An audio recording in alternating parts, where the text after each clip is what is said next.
Assalamualaikum warahmatullahi wabarakatuh. Nama saya Muhammad Rizky, NPM saya 20700651637, Prodi saya Sistem Informasi, mata kuliah saya Komunikasi Data dan Jaringan. Dosen pengampus saya Bapak Novidian Natasha, Eskom MMSI. Kali ini saya akan menjelaskan UTS Komunikasi Data dan Jaringan. 1. Komunikasi data dan jaringan komputer merupakan proses pengiriman data-data yang bisa dikomunikasikan kepada komputer-komputer lainnya melalui sebuah jaringan komputer. Tanpa adanya jaringan komputer, komunikasi data pun tidak bisa berlangsung. Komunikasi data tidak hanya melalui media kabel, melainkan komunikasi data dapat dilakukan dengan media tanpa kabel atau wireless. 2. Simteks adalah teknik komunikasi data yang mengandalkan satu arah. Contohnya yaitu TV, radio, atau keyboard. 2.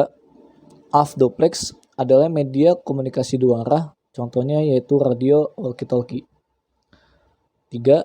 Full duplex adalah dua pihak yang saling berkomunikasi akan mengirimkan informasi dan menerima informasi dalam waktu yang sama. Contohnya yaitu HP dan telepon. 3. Karakteristik lapisan OSI. 7 lapisan dari model OSI dapat dibagi dalam dua kategori, yaitu lapisan atas dan bawah. Lapisan atas dari model OSI berurutan dengan persoalan aplikasi.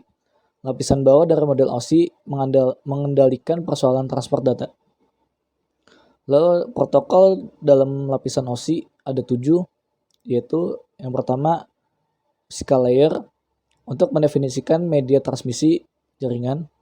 2. Data link layer untuk menentukan bagaimana bit-bit data dikelompokkan menjadi format yang disebut sebagai frame. 3. Network layer untuk mendefinisikan alamat-alamat IP. Yang keempat, transport layer untuk memecah data ke dalam paket-paket data. 5. Session layer untuk mendefinisikan bagaimana koneksi dapat dimulai. Maksudnya koneksi dapat dimulai.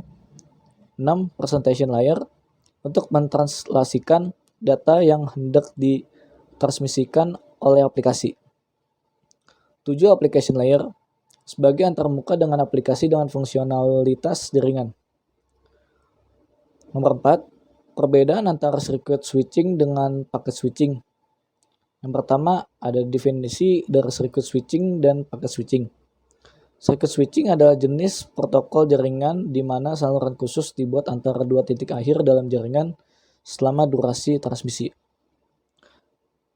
Yang kedua, pendekatan dalam circuit switching dan packet switching. Dalam switching circuit, jalur sirkuit ujung ke ujung dibuat antara sumber dan tujuan menggunakan protokol pensinyalan khusus. 3. Rute path dari circuit switching dan packet switching. Di jaringan circuit switching, semua data melewati sirkuit yang sama dan setiap unit data memiliki akses tunggal ke sirkuit dan seluruh jalur routing disediakan di sumbernya.